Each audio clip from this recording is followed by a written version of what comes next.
You paid it every month, on time, for years. You never missed once, never let it go late, did exactly the thing they told you a responsible person does. And the balance barely moved. You looked one night, really looked, and the number was almost the same as the day you started. So here's the part nobody warns you about. That wasn't bad luck, and it wasn't you being bad with money. It was the design, working exactly the way it was built to work. The minimum payment did its job. Its job was never to get you out. Hold that thought, because in the next few minutes you'll see precisely how the slowest road out of debt got handed to you as the safe one. Let's follow a single dollar from the moment it lands on that minimum payment. Where it goes, what it touches, and why, after a decade of doing everything right, you can still owe almost what you borrowed. Then the one small change that ends it. None of this is advice about your money. It's a look at the machine with the cover off. The setup. Picture the table. It's the end of the month, late. The dishes are done, and the house is quiet. The statement is open in front of you. There's a number at the bottom, small and friendly, in a soft little box. Minimum payment due. Maybe it's $35. Maybe it's $110. Whatever it is, it's a relief, because it's a number you can cover without flinching. You pay it. You feel the small, clean click of having done the right thing. And here's the thing. You did do a thing. You just didn't do the thing you thought you did, because the word minimum is doing a lot of quiet work there. It sounds like a floor, like the least you're allowed to be responsible. Most people read it as the amount they're supposed to pay, but it isn't the amount that gets you out. It's the amount that keeps you exactly where you are, paying indefinitely, while feeling fine about it. The card even calls it honest names. Minimum payment due. That's true. It's the minimum that keeps the whole arrangement going. So look at what you actually felt that night. You felt responsible. You felt caught up. You went to bed lighter. Sure, the number on the screen was almost identical to last month's, but you'd made a payment. And making a payment feels like progress, and the system is counting on you confusing the two. On time and out are not the same thing. One is a habit, the other is an exit. They were never the same door. And the cruel part is how reasonable it all looks from the outside. Nobody's yelling at you. There's no penalty. No late mark, no angry letter. You're a customer, in good standing, the kind who pays forever and complains never. The arrangement is calm, polite, almost invisible. That's what makes it hard to see. A trap with an alarm is easy to spot. This one comes with a thank you note. The split. So let's slow it down and follow one payment, dollar by dollar, because the trick is hiding in the split. Say you owe $5,000. Say the rate is around 21%, which is roughly the going average right now, give or take, depending on your card. Here's how the minimum gets built. The lender takes a tiny slice of the balance, often about 1%. That's $50. Then it adds the interest that piled up that month. On $5,000 at 21%, that's about $87. Add them, and your minimum is around $137. Now watch where the money lands. Of that $137, only the $50 touches the balance. The other $87 evaporates. It bought nothing, fixed nothing, went straight back out as interest the moment it arrived. So you sent $137 real dollars you worked for, and the debt shrank by $50. Most of your payment wasn't a payment at all. It was rent on the money, paid for the privilege of owing it one more month. Picture an escalator running down while you climb up it. Every month you take a step, $50 of step, but the stairs are moving the other way at $87 a month, carrying you back almost as fast as you climb. You're not lazy, and you're not standing still on purpose. You're climbing the whole time. The machine is just built to descend at nearly the speed you rise. That's the mechanism. That's the entire mechanism. There's nothing more sophisticated under the hood than a number designed to move slower than you'd ever guess. And it gets quietly worse, because the minimum shrinks as the balance shrinks. The slower you go, the slower you're allowed to go. Pay it down a little, and next month's minimum drops too. So the steps you take get smaller right when you'd hope to gain ground. The system isn't cruel about it. It's just indifferent. And at scale, indifference and cruelty are hard to tell apart. The escalator doesn't hate you. It only goes one way, and it assumed you'd keep matching its pace forever, roughly, in most cases, for a balance left to do what balances do. The clock. So let's run the clock, because the real cost isn't in 1 month, it's in the years you don't notice passing. Year 1, you pay every minimum, never miss. You add a few things along the way, nothing wild, a car repair, a flight, the dentist. At the end of the year, you check the balance. And the balance? Still there. Bigger? Maybe. By a little. Year 3. You've now made 36 payments. 36 times you sat at that table and did the responsible thing. You'd think 36 payments would move a mountain. You check. And the balance? Still there. The number has a strange stubbornness to it, like it isn't really yours to lower. Year 5. Something shifts. Not in the account, in you. You stop checking as often, because checking stopped meaning anything. The number became wallpaper. You know it's there, the way you know the hum of the fridge is there, and you've made a quiet peace with carrying it, which is exactly what the arrangement wanted from you all along. Peace, not panic. Panic makes people act. Peace makes them pay minimums for 30 years, because that's the real number, and it's not a scare tactic. Run a $5,000 balance at around 20% and pay only the minimum, and the calculators put you somewhere near 23 years to clear it. 23 years.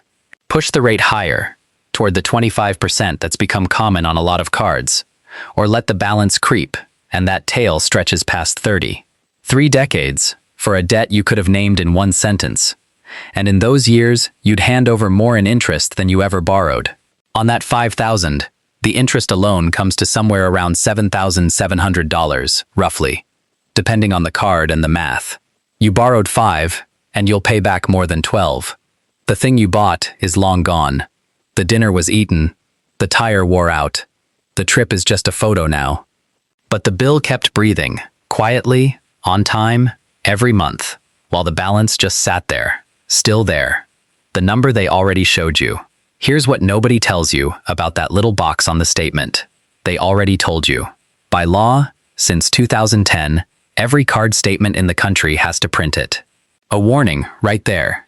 If you pay only the minimum, here's how many years it takes, and here's the total you'll pay. They have to show you the 23 years. They print it in the same calm font as the rewards offer, 2 inches away, and most people's eyes slide right past it, because who reads the box? The exit sign was always lit.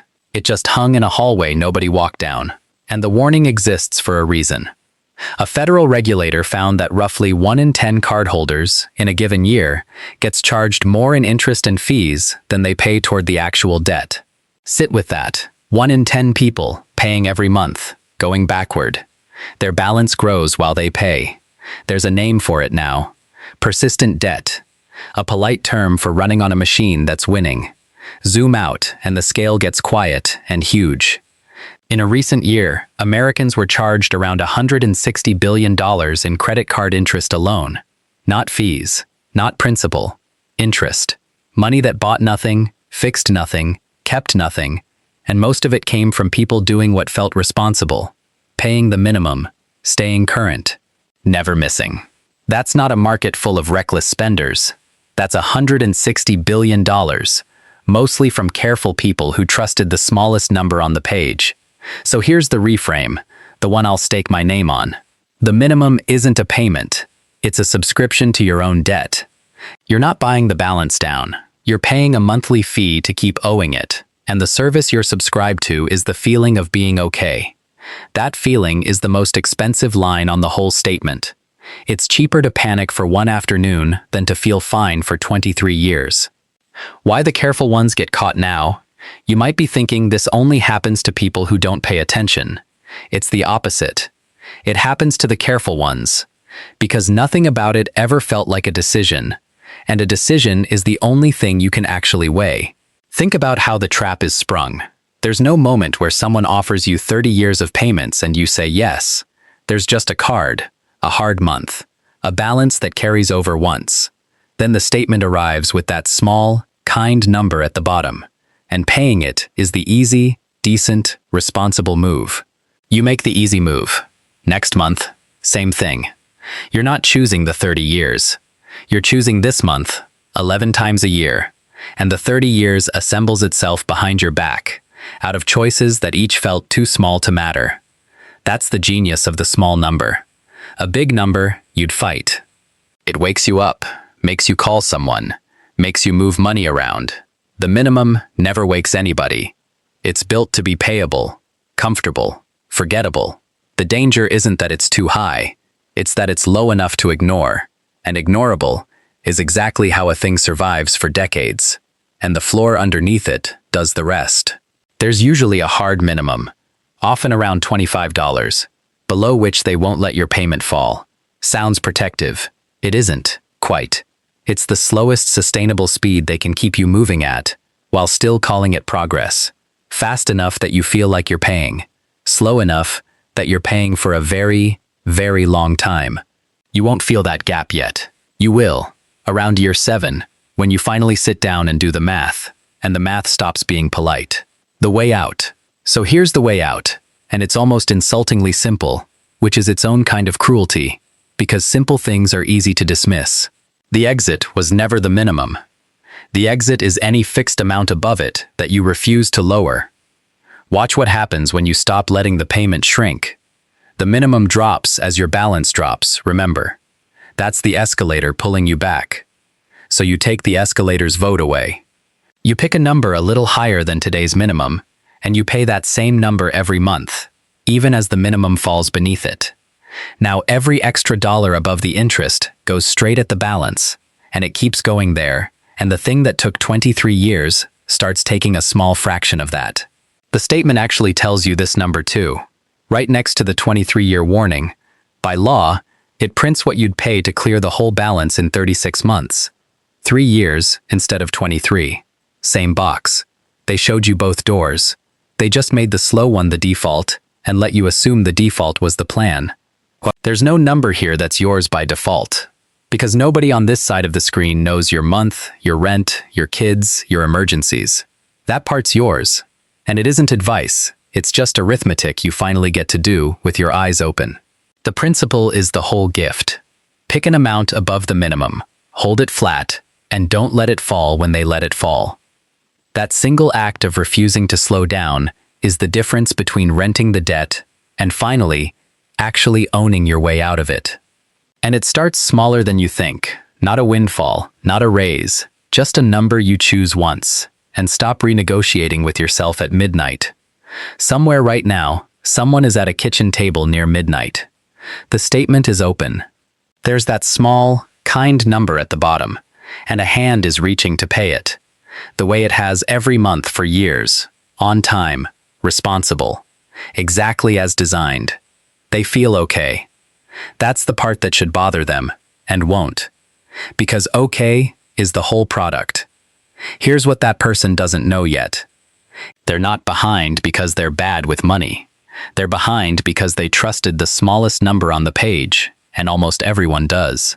The box on their statement isn't an accusation. It's a map, and it's been printing the way out the entire time, 2 inches from the trap. They'll pay the minimum tonight. Most people will, but a few won't.